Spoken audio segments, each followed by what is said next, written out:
Entonces aquí en este tema de educación inclusiva, pues digamos las sociedades entran a expedir una serie de lineamientos que todos hemos visto y que tal vez conocemos, y es empezar a visibilizar que la población afro, la indígena, población LGTBI, digamos, personas en situación de discapacidad, personas con discapacidad, debían tener acceso a la educación, pero que también debían generar algún tipo de cambio en las estructuras del sistema educativo. Aquí, digamos, la implicación en este momento y en este recorrido histórico, la implicación de la educación inclusiva es que, digamos, debe ser bilateral la transformación, es decir, desde lo que se impacta dentro de las instituciones educativas, como también desde lo que se impacta desde afuera hacia la institución educativa. Y aquí es donde entra digamos, a darse y a implementarse el enfoque que implementa INSCO, y es la ecología de la equidad. En la ecología de la equidad, él nos dice, digamos, la ecología de la equidad son 3 momentos o 3 fases importantes, y es visibilizar qué es lo que pasa dentro de las escuelas, qué es lo que pasa entre las escuelas y qué es lo que pasa más allá de las escuelas, para poder transformar precisamente esas prácticas y poder reconocer que digamos, lo que se genera dentro de las aulas de clase también debe revisarse en diálogo con lo que pasa afuera en la sociedad, con lo que pasa en el parque, con lo que pasa en la familia, con lo que pasa en la comunidad, con lo que pasa en una iglesia, con lo que pasa en el sector salud. O sea, la educación y lo que llega a construirse como identidad de la persona y también a reconocerse desde el tema de inclusión, tiene que ver con lo que pasa también afuera de las aulas de clase. Aquí en este momento es donde estamos nosotros, y es donde, digamos, también nace y surge este decreto que expide Colombia, que es el 1421 en el 2017. Allí también encontramos pues este tema, la noción sobre educación inclusiva. ¿Cuál es la apuesta, digamos, que se tiene desde, digamos, el año pasado, cuando se dio el foro en Cali sobre educación y equidad? Es poder visibilizar que la educación no es solo la educación que está restringida o limitada a la educación institucionalizada, ni aquella que solo sucede en las aulas de clase, ni es solo que la educación es impactada desde factores externos, sino que es un proceso bilateral, y no solo tenemos un proceso bilateral, sino que es un proceso que cada ámbito contribuye, impacta, transforma en la medida que, digamos, que estamos nosotros actuando, ya sea reconociendo o excluyendo las poblaciones, con nuestros lenguajes, con nuestras prácticas, con nuestras, digamos, acciones segregadoras o no.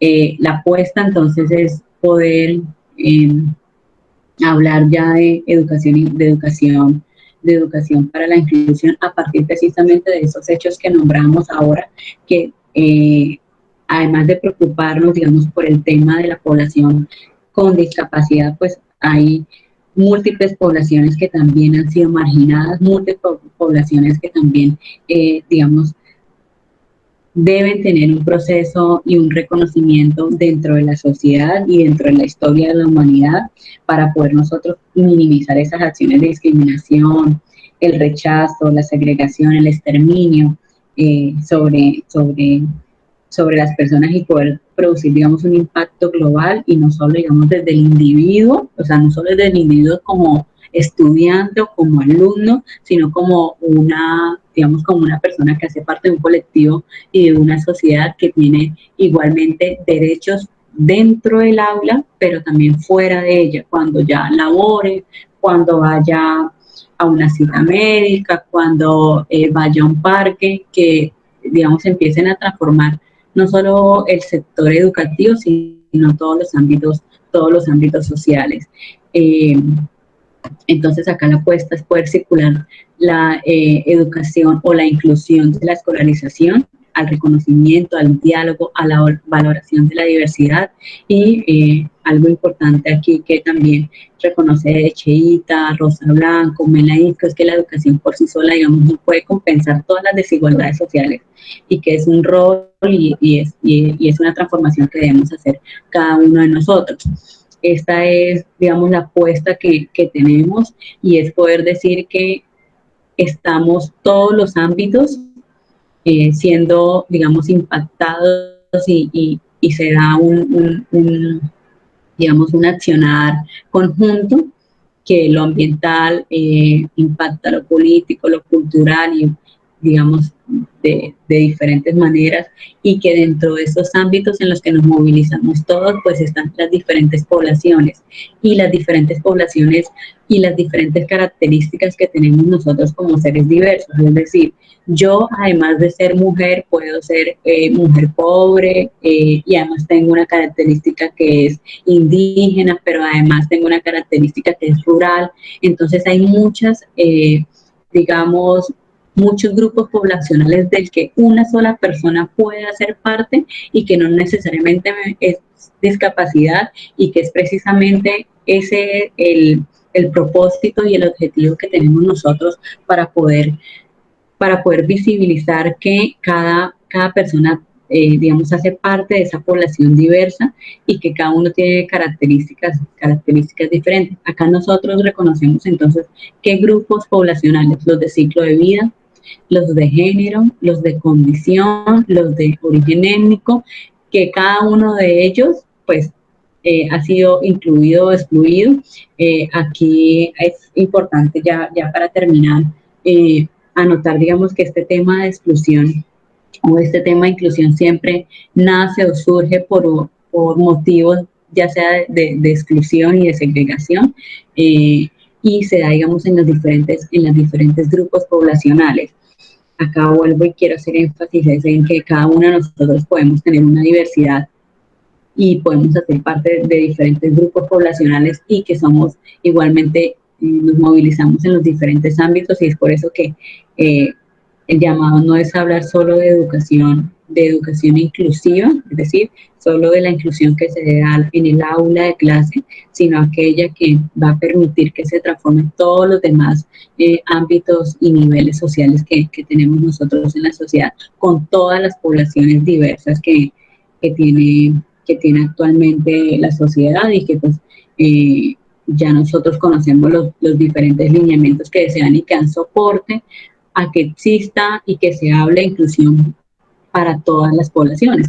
Aquí tenemos los diferentes lineamientos, no olvidemos, por ejemplo, los objetivos de desarrollo sostenible, este cuarto objetivo que apunta a la educación inclusiva y que ya Adriana, pues con lo del DUA va a hacerle mayor énfasis. Y estos son algunos de los lineamientos que nosotros tenemos: Convención sobre las personas con discapacidad, la Declaración Mundial de Educación para Todos, que ahora la miramos, la Convención Internacional sobre la Eliminación de todas las formas de discriminación racial, la Convención relativa a la lucha contra la discriminación en la esfera de la enseñanza, políticas de atención y reparación a las víctimas, política nacional de infancia y adolescencia, política de sexualidad, derechos sexuales y derechos reproductivos. Entonces, este tema de inclusión no solo está dado a la población con discapacidad, y es así también como ahora Adriana les va a hablar un poco sobre el diseño universal del aprendizaje. No solo es para esa población, no solo se aplica, digamos, a la población en situación de discapacidad, sino que es una herramienta que podemos nosotros transformar y modificar de acuerdo a las necesidades y características que tenga nuestro estudiante o la persona que se esté movilizando y que esté actuando en otro ámbito diferente que no sea el educativo, pero que igualmente necesita ser reconocido, visibilizado y pues incluido socialmente.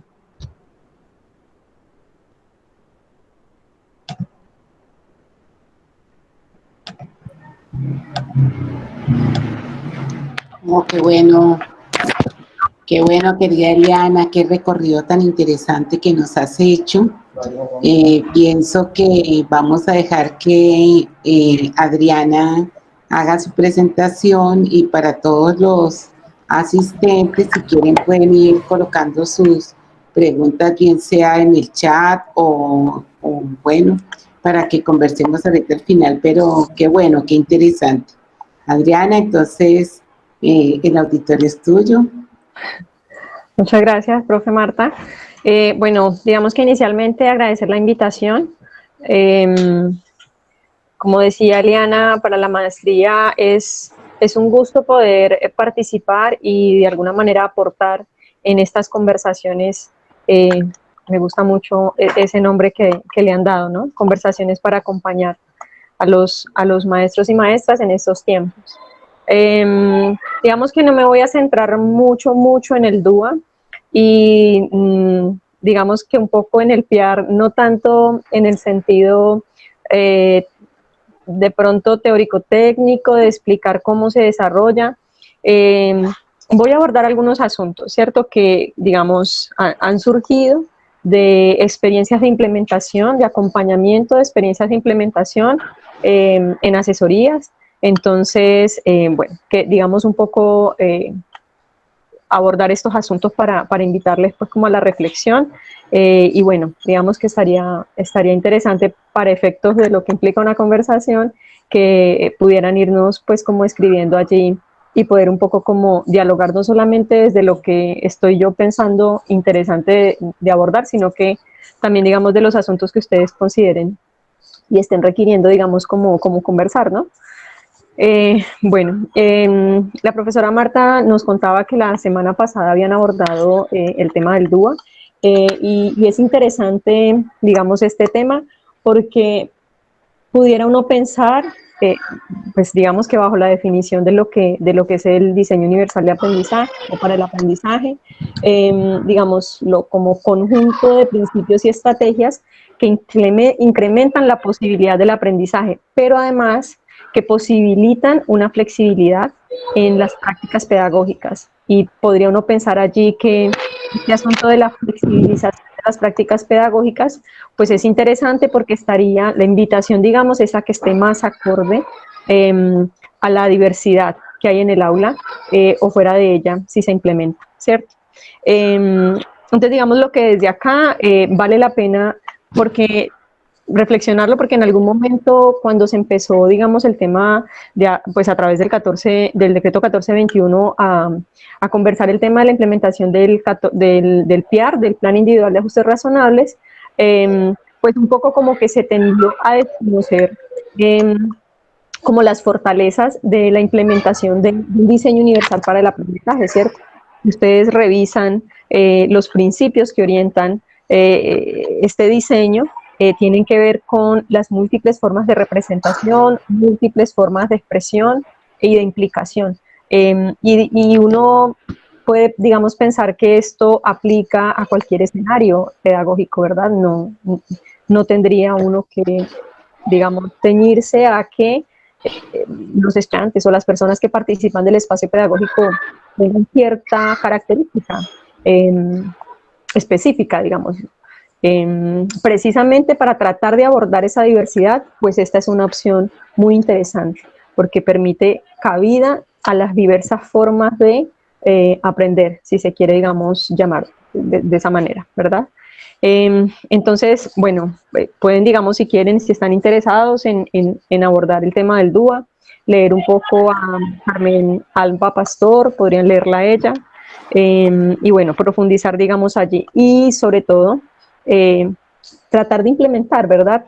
Tratar como de pasar por una experiencia de implementar el DUA, y bueno, a propósito de esa implementación, cuestionarse y posibilitar otros escenarios o incluso nuevas conversaciones, ¿cierto? No quedarnos un poco en lo teórico o en el asunto allí, sino tratar de diseñar un espacio que pudiera, por ejemplo, cumplir con estos principios, ¿cierto? Y esto aplicaría muy bien para lo que Eliana les ha comentado en relación con, bueno, que la educación para la inclusión no está pensada exclusivamente para las personas con discapacidad.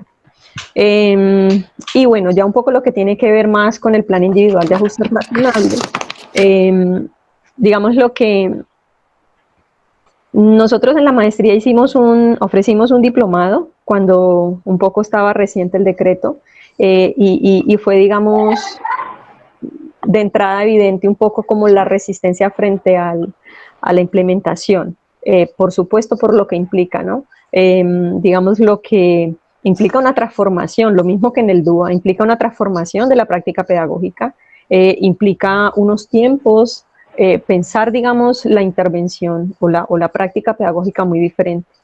Digamos lo que en el decreto se establecen como todas las responsabilidades de todos los escenarios, digámoslo, tanto de las instituciones como de las personas, de las familias, de los docentes, del ente de salud, por ejemplo. Si uno como, por ejemplo, como orientador escolar antes podía hacer cierto tipo de intervenciones, digamos lo que en este momento no, ¿cierto? Y, por ejemplo, una de las condiciones que allí refieren, pues es que la persona tenga, en el caso de una discapacidad, pues que se tenga, digamos, un diagnóstico y que se tenga registrado en el CIMAT el estudiante como tal, ¿verdad? Entonces, digamos, lo que uno pudiera pensar como en algunos apartados del PIAR, y entonces, por ejemplo, inicialmente proponen una caracterización muy necesaria. Si bien es cierto que cuando uno en ocasiones dialoga con algunos maestros, no hay pleno conocimiento del decreto, ni de lo que implica, ni de cómo se hace un PIAR, también es cierto que a veces, pues, un poco por las dinámicas propias de cómo están configuradas las escuelas, muchas veces no conocemos muy bien a los niños con los que trabajamos, ni a sus familias, por ejemplo. Entonces, digamos que este primer escenario, este primer apartado de lo que implica un PIAR, tiene que ver con una caracterización, tiene que ver con hacer, digámoslo, como una indagación psicopedagógica, si se quiere, para conocer las habilidades del niño, para conocer el escenario, para conocer los apoyos con los que puede contar, para identificar cuáles son las barreras que están de alguna manera impidiendo que participe plenamente en lo que se está trabajando. Muchas veces las actividades que programamos en las escuelas o en los distintos escenarios pedagógicos pues no son acordes a todos y a todas, entonces digamos lo que hay es un poco como toda esa revisión que se debe de hacer, ¿cierto? Y luego viene un poco el tema de pensarse los ajustes. Y este apartado, digamos, este momento del PIAR es crucial, digámoslo, es crucial haber hecho una muy buena caracterización. Estos ajustes, a ver, cuando uno conversa a veces con los maestros, es como que hacer un PIAR suena como demasiado trabajo, ¿cierto? Pero si nosotros hacemos una caracterización muy juiciosa, podemos identificar y ser más específicos en lo que en realidad el niño necesita. En ocasiones, el ajuste que se debe de hacer no es ni siquiera de contenido curricular, es apenas didáctico, por ejemplo. Entonces, digamos lo que un poco, esa fase de caracterización es muy importante. Y bueno, digamos lo que cuando se tengan, digamos, se tenga diseñado pues como cuáles son los ajustes que se van a desarrollar, viene pues como, podría pensar uno como en una etapa de implementación. Y esta etapa es importante porque no, digamos, no es un asunto que ya esté dado, es un asunto de una implementación que al mismo tiempo requiere observación, y bueno, nosotros ya desde la maestría estamos trabajando bajo el diseño de investigación de sistematización. Entonces, el hecho de ir implementando e ir sistematizando, es decir, ir registrando e ir reflexionando sobre lo que va ocurriendo con esos ajustes regionales, con esos ajustes que se han hecho, pues permite, digamos, tomar decisiones a futuro, ¿cierto? Y estas decisiones que se toman, pues es en base a esa observación y a esa reflexión. Digamos, lo que puede ser que uno diseñe un plan individual de ajustes razonables para el primer periodo, para el segundo periodo, pero puede ser que uno en la implementación se dé cuenta que tal vez el ajuste que ha hecho no es el que el niño requiere, o que tal vez los apoyos que ha escrito en el PIAR para, digamos, pues como enfrentar un poco o disminuir esas barreras, pues no son como los más adecuados. Entonces, digamos que ahí es muy importante entonces uno ir registrando para entonces ir tomando pues como decisiones. Es muy importante que cuando, digamos, que llevemos a cabo la implementación del PIAR, pues tengamos pues como el apoyo de la institución educativa.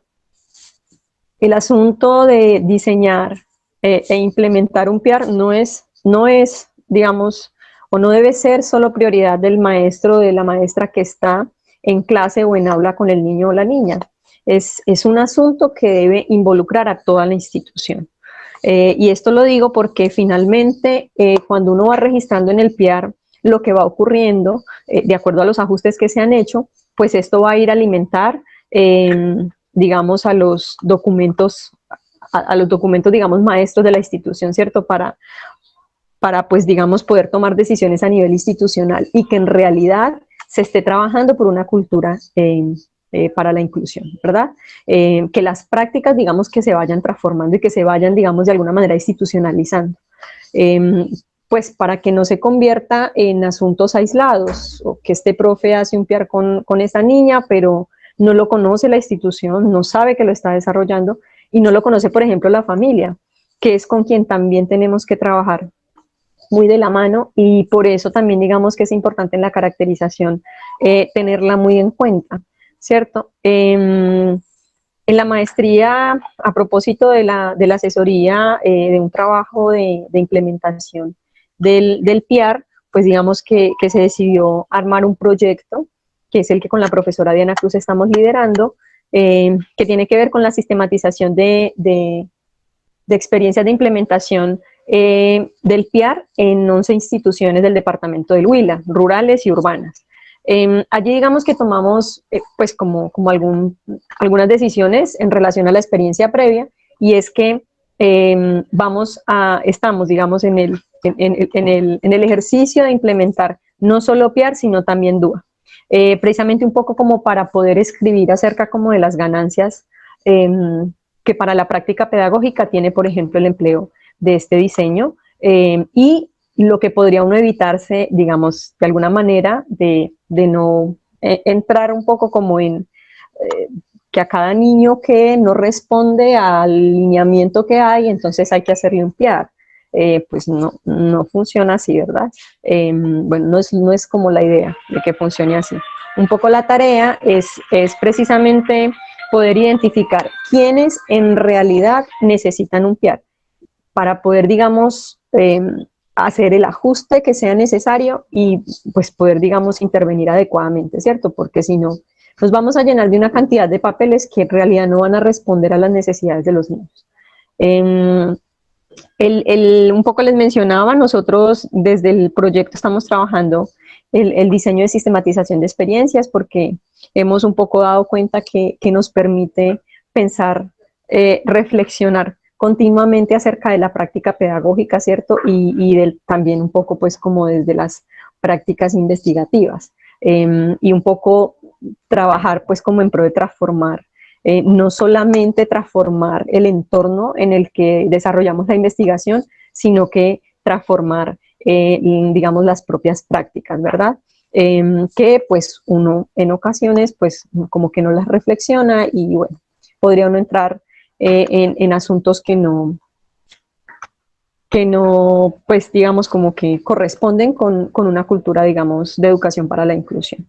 Entonces, digamos lo que un poco pensar el DUA más para asuntos, digamos, lo que el PIAR es más para asuntos de estudiantes con discapacidad, ¿verdad? Que necesiten un ajuste específico.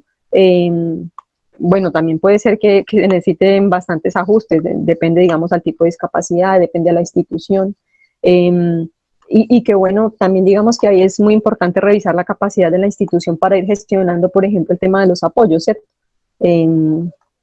Para que, digamos, los niños tengan derecho a una educación, digamos, de calidad, y que pues sea como la mejor opción. Un poco en algún momento se reflexionaba en relación con que cuando habían instituciones orientadas, decir, solamente esta institución recibe niños con discapacidad intelectual, ¿no?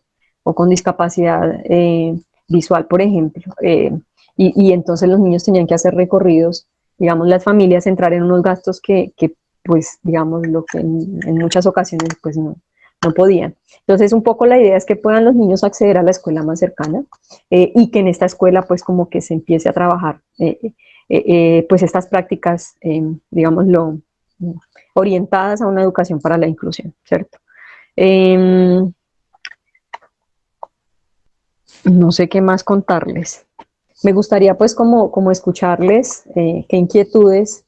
Digamos que es importante que lean el decreto 1421, que empiecen un poco pues como a revisar en el interés pues de a revisar por ejemplo lo que plantea Carmen Alba Pastor, Agustina Palacios la mencionó Eliana, ¿cierto? Y que se arriesguen a hacer un ejercicio de implementación que es tanto del DUA como del PIAR, si están trabajando en un escenario pedagógico, que no necesariamente tiene que ser institucionalizado, ¿no? Entonces, pues no, me gustaría escuchar, digamos, qué inquietudes se pueden estar presentando. Bueno, Adriana, muchas gracias. La idea es conversar y mira qué agradable tu conversación. En medio de la conversación nos vas como ilustrando, nos vas poniendo todos tus retos, tus metas. Por aquí Arturo Silva Pérez dice que desafortunadamente desde la Secretaría de Educación se continúa organizando la oferta educativa para discapacidad de esta manera, o sea, por las sedes. Así lo han orientado, digamos, los rectores. Entonces, yo quería de pronto preguntarte, si tú o Eliana, que anda por allí, ahorita nos has dado bastantes sugerencias, dices, bueno, arriesgate, todas estas cosas. Entonces, ¿qué decirle o cómo convencer o de pronto qué camino podría empezar a emprender, digámoslo, valga la redundancia, un profesor como Arturo, que está, digamos, como interesado en proponer o en plantear, ¿sí? Por acá también dice la profe Isabel Rocco, consulta, pues si quieres usar el micrófono, Isabel, bien puedas, pero dice que si crees que existiría una contradicción entre el TUA y el PIAR o lo ves más como un complemento. Entonces, si quieres, puedes un poco actuar sobre o reaccionar sobre estas dos inquietudes y luego le preguntamos también a Eliana. Vale, bueno, el decreto indica, el decreto 1421 indica que todas Espérate, las te interrumpo un poquito, instituciones... te interrumpo, Adriana, un momentico, Señora. para decirte que en términos de lo que nos vas a contestar, la profesora Isabel Rocco nos habla desde Valparaíso. Ella está en Chile, entonces de pronto. ¿Listo? Ok, vale, Dale, vale. dale.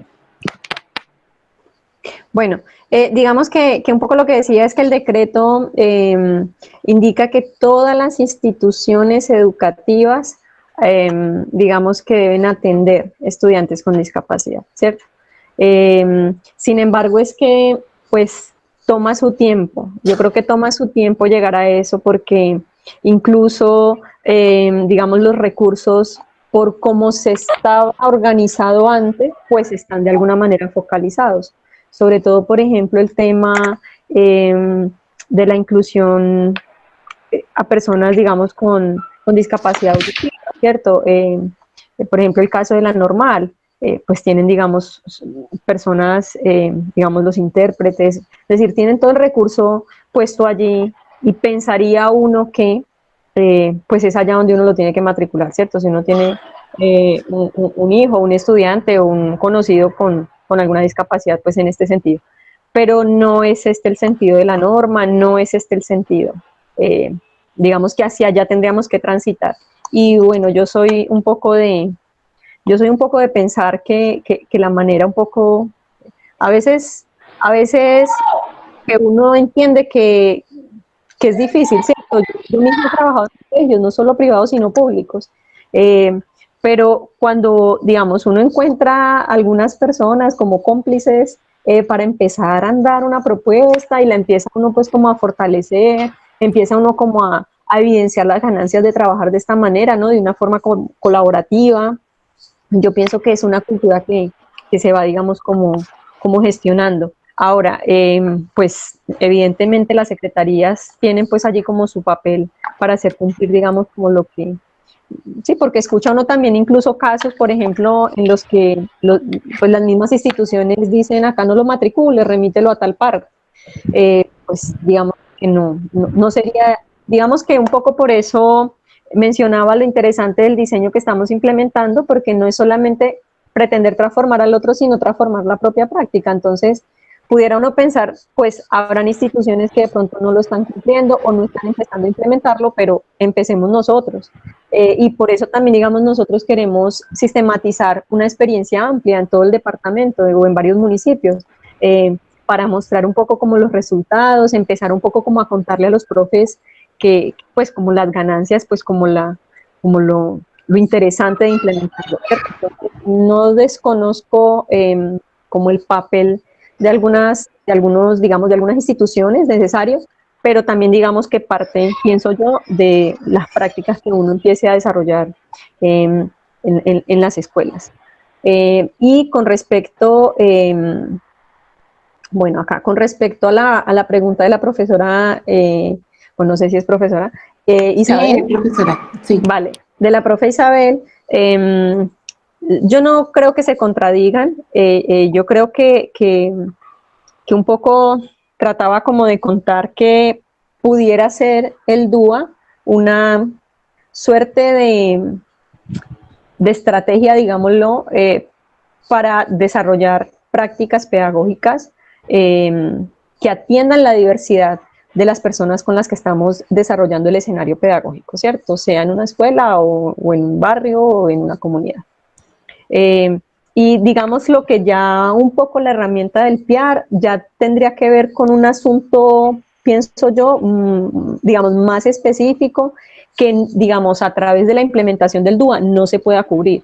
Entonces, ahí es cuando entraría, digamos, como el diseño del PIAR para entonces ya atender una cosa específica, pues, y darle, pues, como todo el trabajo que requiera, pues, para lograr, digamos, la plena participación del niño, del estudiante, de la persona que queramos, digamos, que participe, ¿cierto? Entonces, pues no, en realidad no creo que se contradigan. Creo que es bien interesante que incluso se pueda, pues lo que estamos intentando hacer ahora, sistematizar esa experiencia de implementación y pensar un poco, bueno, porque a veces como que cada cosa nos asusta y les entiendo en ocasiones a los docentes porque yo misma un poco en intentar hacer un ejercicio como una suerte de instrumento para caracterizar, pues hay algunos, de pronto como algunas categorías o alguna manera como de nombrar, pues como lo que hay que hacer, que suena como muy psicológico, ¿cierto? Como que un profe dicen como que esto es, digamos, yo no soy especialista o pues no soy psicólogo, no podría evaluar esto. Pero bueno, es un poco como el reto porque pienso que la pedagogía es una disciplina que nos convoca pues a estos retos, ¿cierto? Y por eso también, digamos, bien interesante. No sé si Eliana quiera comentar algo de estas dos preguntas y vamos revisando las otras dos mientras tú conversas, no sé